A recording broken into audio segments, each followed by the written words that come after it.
Hello and happy New Year today. It's January 2nd when I'm recording this, and we are less than a day away from the full moon lunation, the full moon in Cancer. Now, as a PSA, before I get started on the moon cycle and the sun cycle that we're currently in, I just want to talk about the interesting fact that the year of the fire horse, which we're also extremely stoked for, doesn't actually start until February 17th. So, yeah, that might be like a shocker to a lot of people hearing that.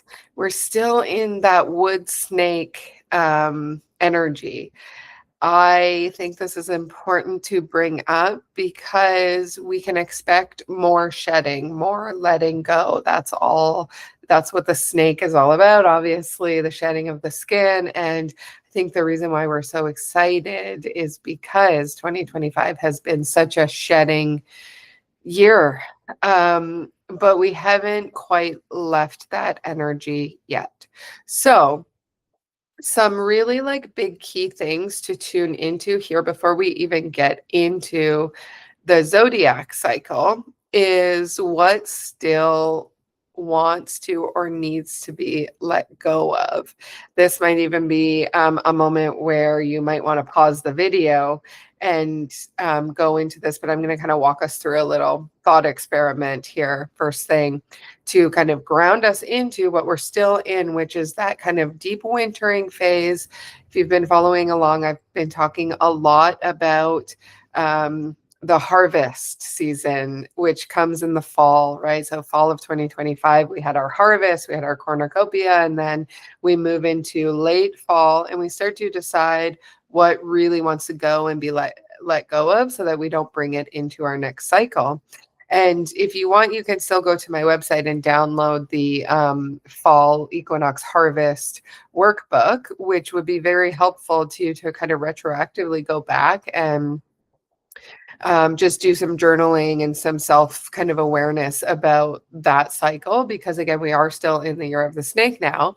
And so we're kind of letting go while we're feeling into, and this is obvious by how many people are so excited and how much we're talking about the year of the fire horse, while we're feeling into, and fire is that kind of element that, like, picture yourself standing, a good distance away from a bonfire. It's warming you. You're not standing right on it or right in front of it. You can stand back quite a bit and still feel the energy of the fire and the warmth from the fire, right? So it makes sense that we're feeling into the fire horse, but we don't want to necessarily jump ahead too much into the bold action that year and that energy is going to really like usher us into just yet, because we're still feeling into what needs to be let go. So at this point in the year, it's January. We've moved way past the freezing of the season where the ripe harvest elements have now gone kind of past their prime. So if there are things that you are still kind of clinging to, they would be really obvious in your life at this time. It might show up as conflicts in relationships. It might show up as discomfort in your home, in your work, in your body, in your physical health. Lots of different ways, of course, that our outside reality reflects also behaviors and belief systems, because it's always going to work in tandem like that, right? Whenever we're looking at outside events happening, there's always an inner belief or behavior that is mirrored. So that's really the nature of working with the sun and moon cycles, is we're constantly being aware that there's an external expression to the internal and there's an internal counterpart to the external, right? So all of this to say, checking in on life and seeing what is still there that is old 2025 habits, behaviors, patterns, cycles that still you're kind of clinging on to. What we want to tune into is still what needs to be let go of. So some things that you can think into, or ways that you can tune into this. what is ceasing to exist naturally in your life? So this, for example, for me is very easy to feel into, especially because over the holidays, I have, and hopefully most of us have really taken some downtime to get space from everything. It's the gift of the holidays when the whole world shuts down. So it gives us permission to also shut down, right? Knowing that it's a collective season. Um, and then you might see what is not calling your energy, right? Because it's so easy during the busyness of the calendar year to just get into routines. This is what I have to do every day, every Monday. I wake up and I do this. And that thing that's part of your routine or has just been part of your life, you might have got some space for it. And that's the whole point of this wintering period, is to create some space and slowness from the regular busyness of the routine or the distraction of, the work and the effort, and to see, okay, what um, doesn't call my energy anymore? What if I don't push myself to do it is kind of like ceasing to exist in my field, or I really have to like put in a lot of effort to maintain that thing. It's not flowy anymore. It's not feeling good anymore. Okay. So it's not appearing as much in your consciousness either. It's something that might appear out of fear or out of dread or out of those old patterns, something to feel into. So another way to think about this is like, what has lost strength in your reality? What is something that now feels like a burden? And this could be even certain like patterns of conflict with a partner or friends or at work, right? You used to care a lot. You used to have a lot of passion. You used to have ethic or kind of this like fight in you to really work through and push through and persevere. But now when things come up, you're just like, oh, this again.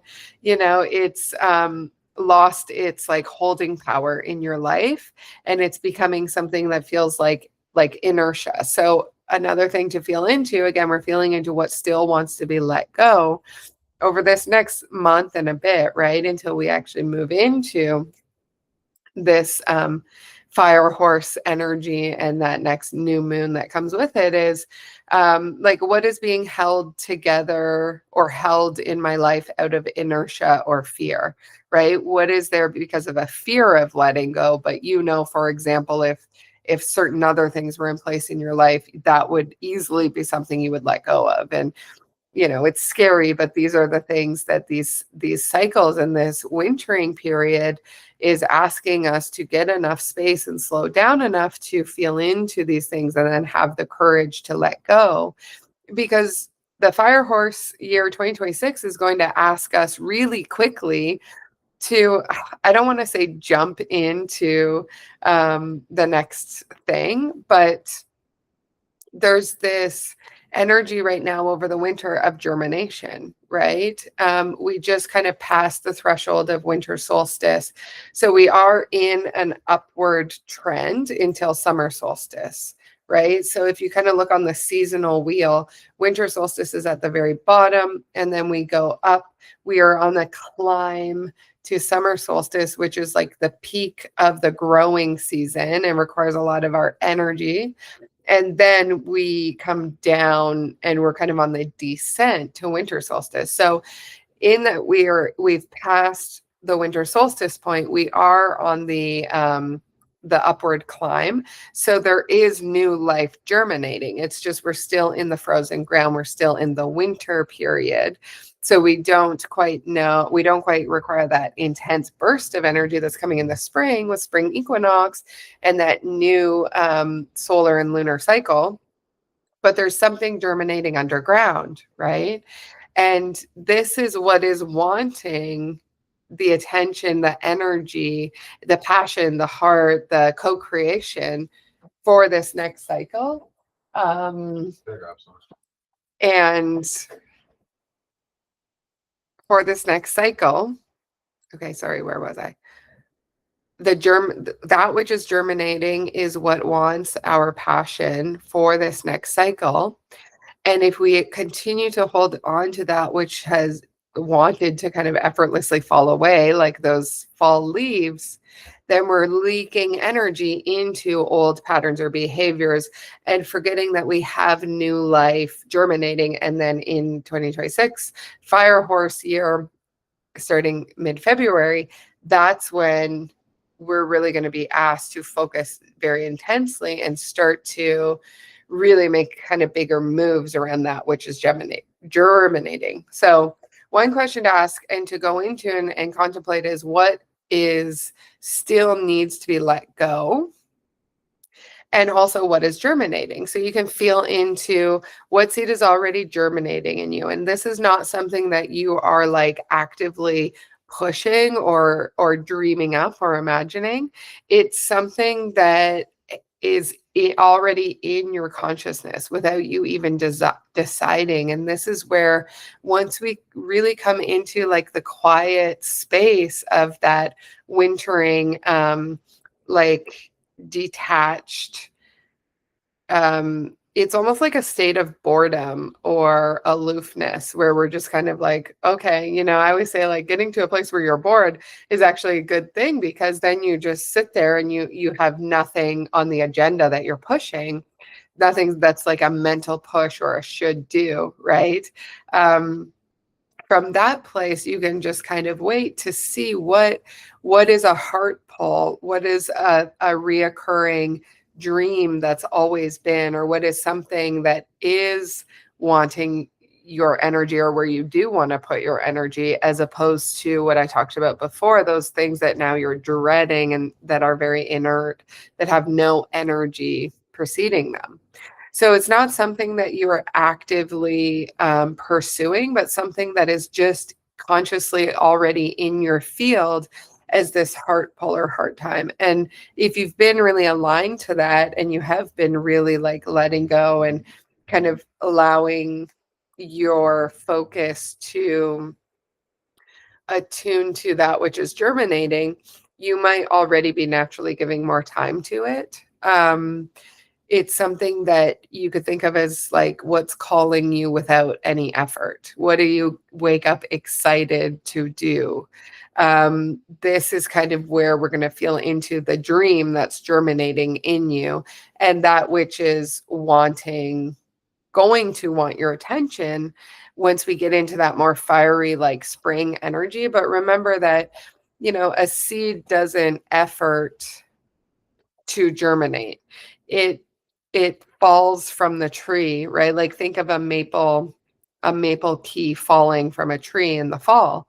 It falls naturally and effortlessly from the tree, and it just lands on the ground. It just, the conditions are right for it to germinate, and by this time it's underground and it's kind of been seeded there. So it's part of a natural cycle. We shouldn't be really thinking right now in this wintering cycle about pushing an agenda. In fact, if you are feeling pressure to push something, that might be part of it, the old pattern that it's still wanting to be let go of. So 2 questions there. What still wants to be let go? Remembering that we're still in the year of the snake until, what was the date? I have it up here. I think it's February 17th.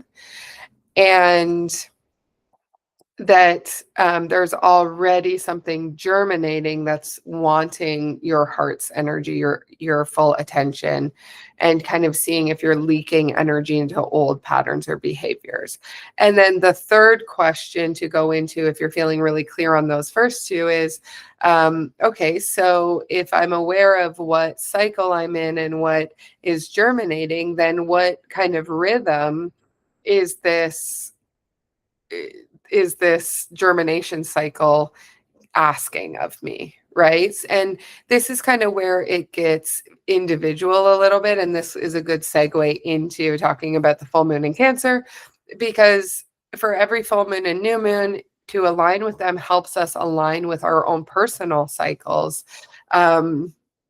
And we're all in a different personal cycle, even though we're all collectively in these bigger seasonal and lunar cycles, right? So what do I mean by what rhythm does this cycle demand?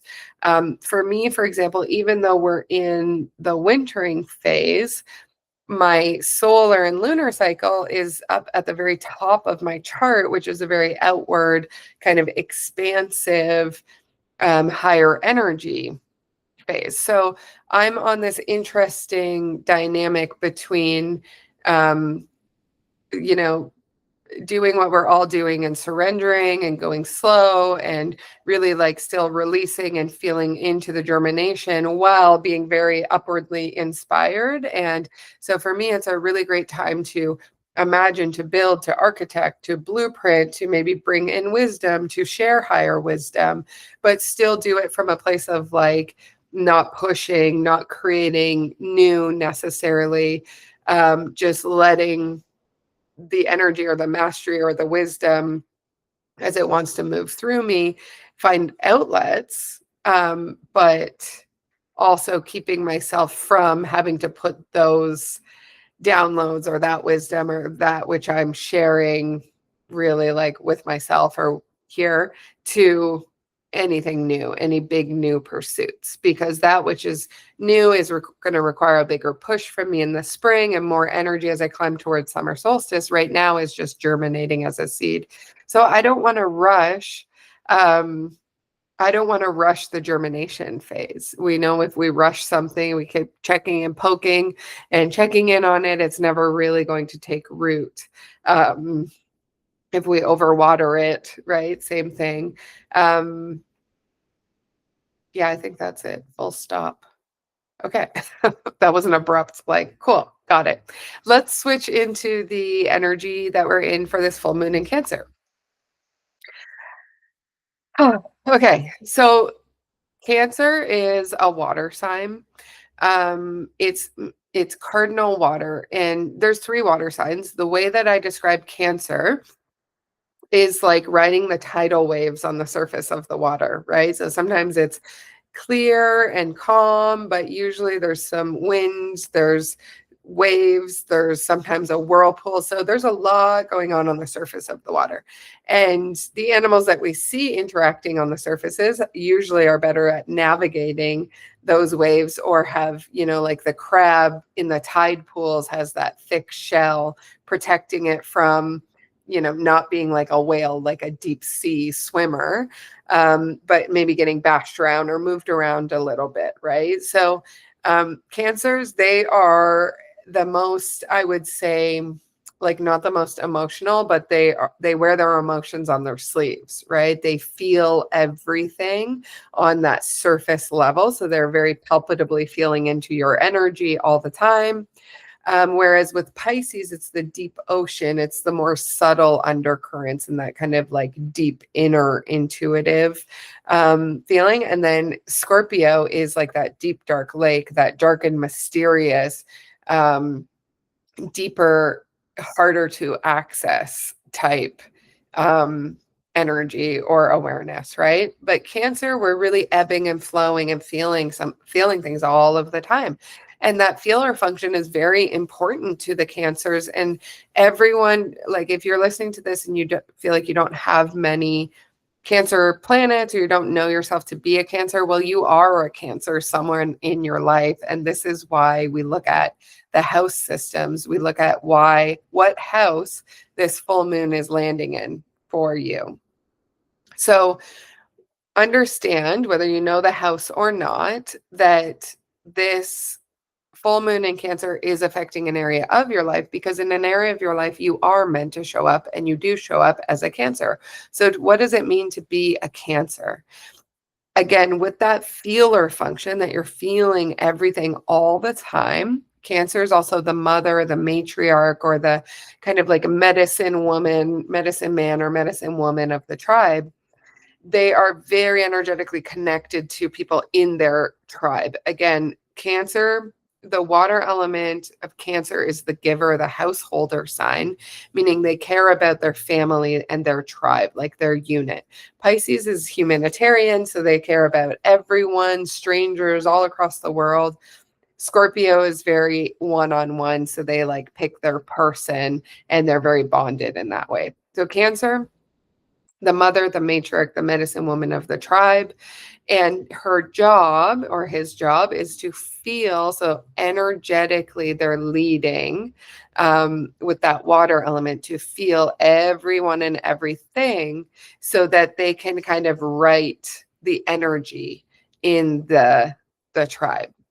And the goal with the Cancer is to be a barometer, a harmonious barometer energetically, because I can feel everything that's going on. However, if I ebb and flow with all of the energy all around me, then I'm always off center and I can't really properly serve or give what is needed to those that are in a more disharmonious field, because I allow myself to, float around and get tousled around in the waves of the energy of the household or the tribe.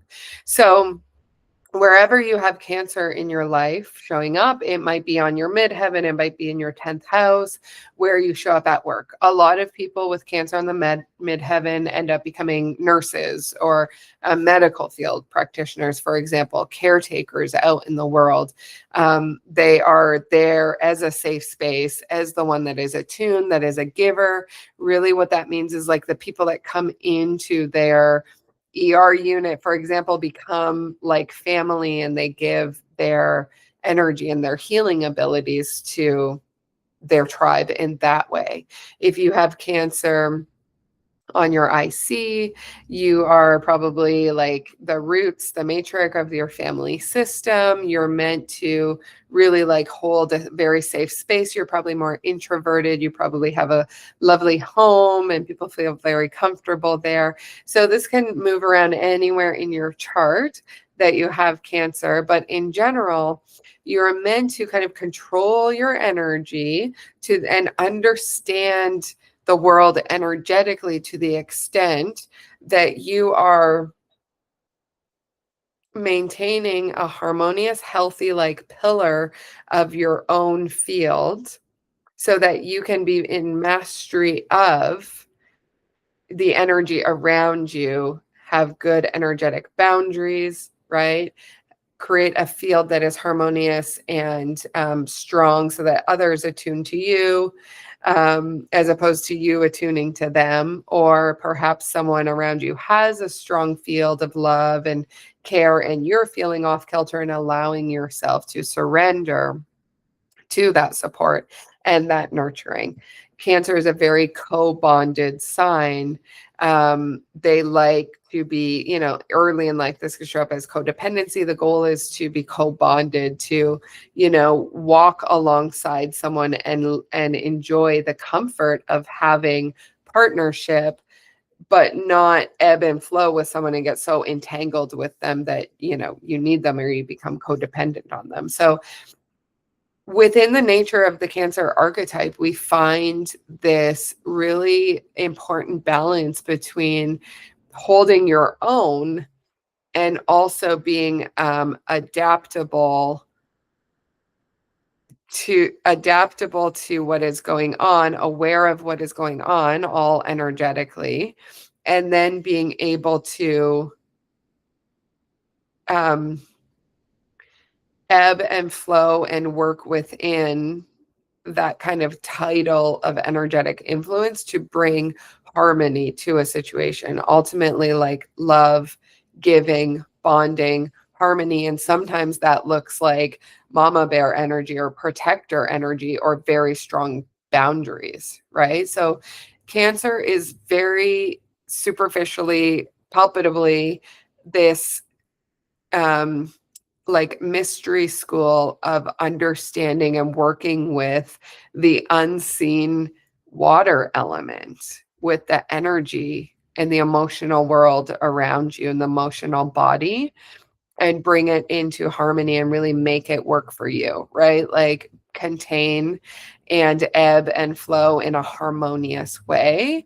And that benefits you. And of course, that benefits other people with this placement as well. So given that it's a full moon in Cancer, we really will see, because this is what full moons do, is they're like highly activating, potent lunar cycles, which show you what is off kilter with this archetype in you. So when we're moving through the Cancer archetype, the most emotional, the most energetically kind of potent sign in the zodiac, also Cancer is ruled by the moon, right? So if you have a Cancer moon natally, or when we have a full moon in Cancer, we have this very intense watery lunar influence. So full moons in general are known to be emotionally draining and energetically intense, but you can double that for a full moon in Cancer.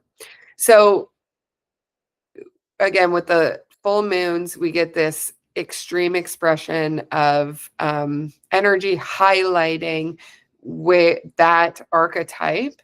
And then it's going to show you in yourself, because the lunar studying the moon and the lunar phases shows us inside what patterns, what behaviors, what kind of imbalances exist within me.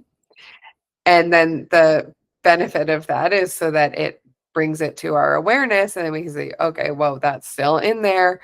I've got, some balancing out to do, or how can I find new resources or new ways to bring this energetic, emotional energy into balance so that I can be more secure base, more trusting of my own energy, more empowered in the world when I encounter intense energy, and move through life really like riding less of an emotional roller coaster every day. Because if you have strong Cancer placements, then probably your life has been very emotionally driven. You're a very emotional person. You're feeling energy first, and you are making decisions and moving from those places. And because Cancer is the tidal pool, it's the waves, it's the motion of the ocean on that surface, it's a bit tumultuous. We really want to make sure this Cancer energy feels empowered, is self-aware, knows when to retreat to their little hermit crab cave and get out of everyone's energy and spend time alone, because that's really the only way for a Cancer to know themselves and really feel like themselves, is to be alone. Because when their energy is meant to feel people, right? So for example, you might have Cancer in the 7th house. You might not even have any planets there, an empty 7th house. But that means that in relationship, whether you have planets there or not, you are really always sensing your partner. You're always kind of merged and absorbed and feeling what they're feeling. And if you don't check that sometimes, then you might actually lose yourself in the relationship, or become very codependent in the relationship, because you've forgotten that there's supposed to be a you and a them, and you feel so much that you're always feeling them. And you might miss out on a lot of your own life because you're feeling your partner, someone who you spend most of your time with all the time. So a healthy amount of separation at the time of a Cancer full moon, to be like, okay, let me get myself away from everyone, to feel like, am I in balance in this energy? If your energy is pulling towards people, or not feeling like a love addict, like I don't feel whole and complete when I am alone, when I am just with myself, and I want to pull people's energy towards me, like, that's a really good way just to get yourself in your own space and feel into, okay, my emotional barometer, this is a time of year during a Cancer full moon to calibrate your emotional barometer, right? So all year we go through ebbing and flowing, and over time it becomes a little bit uncalibrated. So the full moon is like showing us, oh yeah, I'm way out of whack in this area or that. So we want to come back to a nice center. We want to learn how to master the flow of moving with the tides, but holding ourselves in the center, right? Understanding the energy that's happening in us and around us, but not losing ourselves to it. And a lot of times that means incorporating quite a bit of the rational mind, the rational, direct kind of like practical experience in with the emotional. And that's where we get Capricorn, right? So whenever it's a full moon, we have a full moon in one sign and the sun in the opposite sign. So we're working on the axis of these sister signs, which are always in polarity. So the sister signs are sun in Capricorn, moon in Cancer at this time. So both feminine signs, both energetically attuned, both giver or householder signs, right? With Capricorn, though, we get more of that rational, direct, kind of like cutting through to the truth type approach to life. Capricorns are earth signs. All earth signs are very good, practical, tangible humans, right? They're good at mastering this earth that we live on, the earth element in general. So they're builders. They're here to make real the energy and the experience and opportunity that they have on earth, right? So they're always kind of looking towards the goal. They're very goal oriented. They're very practical. Everything is pushed towards how can I use this to build structure or to create something that's going to serve others. Cancer is not concerned with building or creating in that practical sense. They're concerned with the energy and the harmony in the space and relationship and bonding, right? The harmony of the tribe. That's what Cancer is concerned with. So if you're finding yourself out of balance in the Cancer energy and really like making decisions from this emotional ebb and flow, then you would want to look at the Capricorn sign to see what could I learn from where the sun is right now in Capricorn to help balance my Cancer energy. So that looks like bringing in, like I said, practicality and rationality. So if the emotions get the best of you and you start to go into the whirlpool of the mind and how it's interpreting what you're feeling, then you can just take a few breaths, breathe, step back and go, okay, what are the facts of what has actually happened? Not how my mind is perceiving, but what is actually happened? What has actually happened today? What's actually going on in my relationship, without making assumptions, without making any projections, without reading energy, right? So that's a good way to bring in balance, is to look at Capricorn. And similarly, if you have a lot of Capricorn or a lot of earth energy or air energy and you're not big on the Cancer energy, or your water element is repressed, people might be calling you to bond deeper. You might need to develop some watery kind of energetic sense on your surroundings, because maybe you're coming in too practical or too cutting or too intellectual. And there's a whole underpinning, say, in your family unit of feelings and emotions that you're just completely not letting into your reality, right? So you might find that during this Cancer moon as well, that other end of the spectrum where those rational, intellectual, left brain,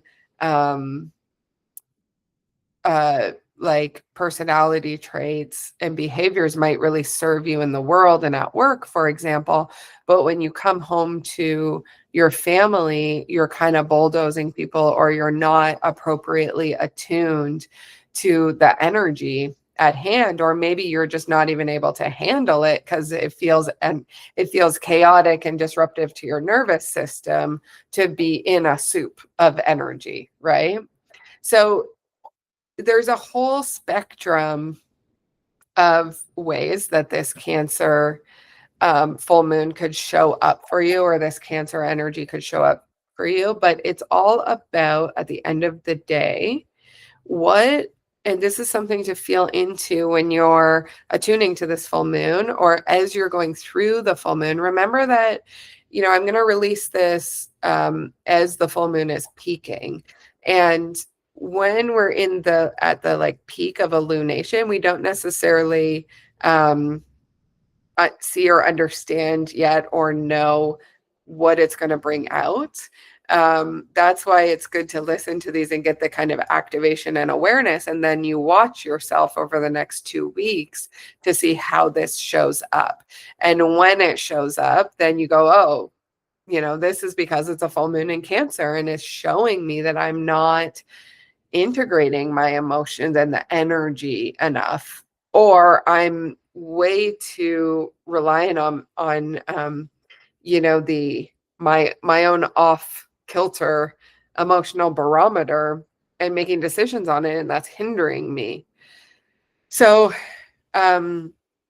with us being at the peak today, know that over the next 2 weeks, we're going to be able to see and become aware of how this shows up with us. But if you want to feel into where you're at in this Cancer energy right now, again, something that you can do is to tune into the nervous system in your body, and you'll know what triggers your nervous system. Like for me, quite simply, something that I know right away is that really activates my nervous system. It's funny, I'm grabbing for a squishy before I even talk about this. When I get overstimulated, my nervous system gets overstimulated when there's a lot of different activities and noises happening. So I might be coming off of a big conversation or a full day of work, and then I go into a situation that's loud and there's lots of uncontrolled noise and stuff going on in my atmosphere, and then it's like overstimulated me, and then my body starts to go, I'm not okay, right? So that's a really simple way to tune into how's my nervous system currently running, and what does that say about the energy that's around me, right? So if I'm getting overstimulated, I know that I'm not able to keep up or to manage the energy that is at hand. It's a very Cancer theme. So I'm going to, the first thing I always recommend Cancers do is they remove themselves from any stimulus whatsoever. For sure, people get yourself into like a quiet room, a quiet sitting, and just shut everything down. No podcast, no noise, just a quiet place in your own energy, or get into water, take a bath, something that fills your field with nothingness. Another way that you might be tuned into your nervous system is like irritability, right? If you're that person that's like good and you're in your own zone at work, but then you come home and you come down to your family, and all of a sudden like your wife and your kids are just, even them just getting excited that you're home and being like, Dad, I'm so excited. Oh, I want to show you, blah, blah, blah. That could be so activating for someone that they're in that Cancer tribe energy, but they're not like surrendered to it and they haven't prepared for it, or it's jarring to them, right? So you get very easily, you get sharp or angry or frustrated easily. Or maybe, here's another way it can show up, Cancer imbalance. If you've rationally made a plan for yourself, right? Like say you're someone who doesn't maybe love change, but a change in your living situation is important and it's coming up, and rationally you need to start taking steps. But once you start taking those well thought out kind of logical steps, your nervous system starts to act up and you start to get emotional, right? Like you start to think, and then it works up your body and you're in this kind of soup of emotions that you've created, and you kind of lose yourself and you have a panic attack, or you can't proceed to do viewings, or you cancel plans about the change because you've got yourself so worked up. So now you're making decisions based on your emotions, when rationally this is going to be hard, but I know I'm doing it rationally and it needs to be done.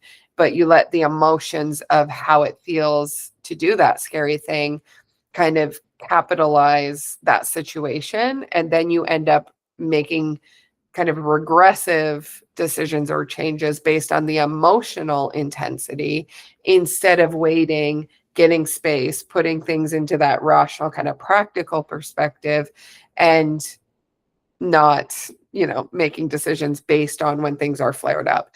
And it is a very Cancer thing to do, to be, like Cancers, they will trauma bond, they thrive off of that energetic connection. So sometimes if they don't have it, they panic and they push to get it, right?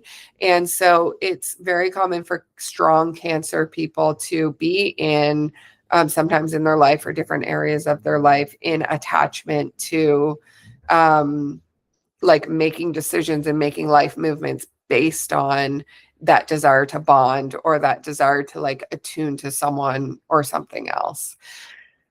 It's what makes their energy feel safe, but that safety might be based on old fears or conditioning. It might not actually be the practical rational. Whereas with Capricorn, we have them making the rational decision all the time. Maybe sometimes, and this is when we get into a Capricorn full moon, energetically there's more at play that they're not attuning to, right?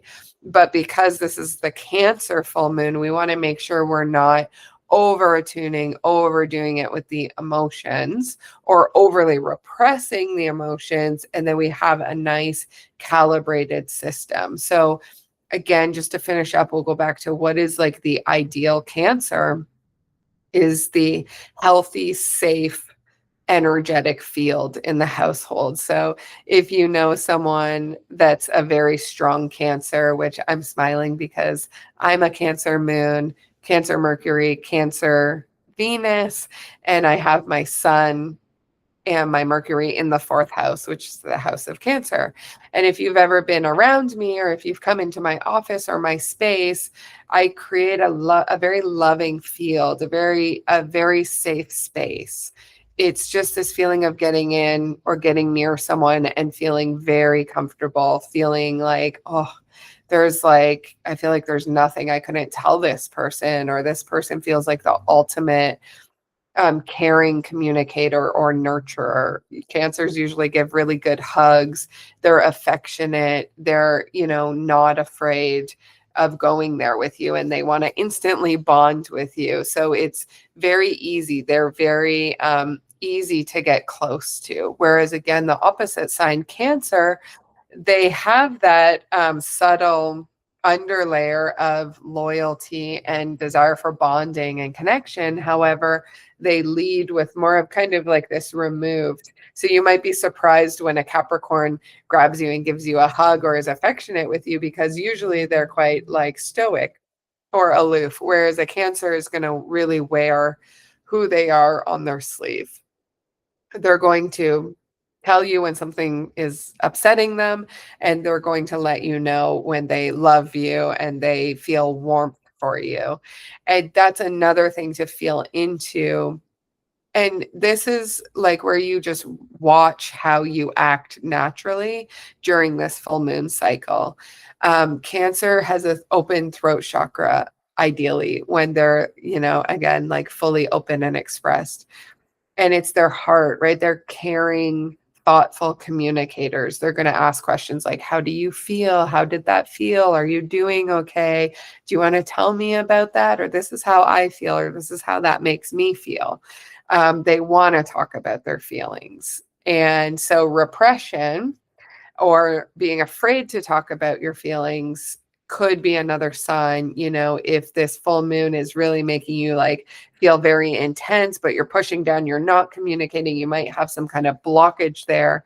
And or you might really need that and be ready for that in your life, but you're not getting it. And that might be a check-in on this first question, like what still wants to be removed in my life. Maybe you're coming into a really healthy Cancer expression. Like I know some people who have their North Node in the 4th house, or their North Node in Cancer, who are really moving into like embodying this archetype in a very strong way, that mother, that matriarch. But for that, they need to be around safe people as well that allow that side of themselves to come out.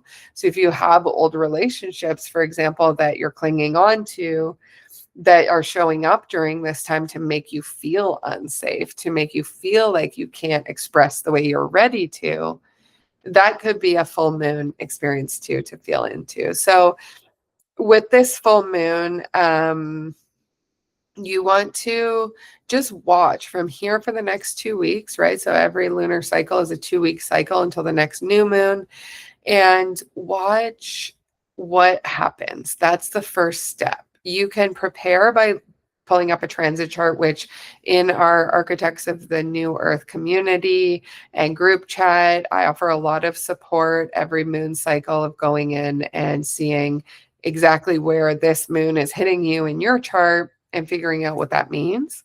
But you can pull up a chart and kind of anticipate what area of your life is being affected. For me, it's my roots, it's my family, it's my home, it's where I live, it's my kind of everyday life here.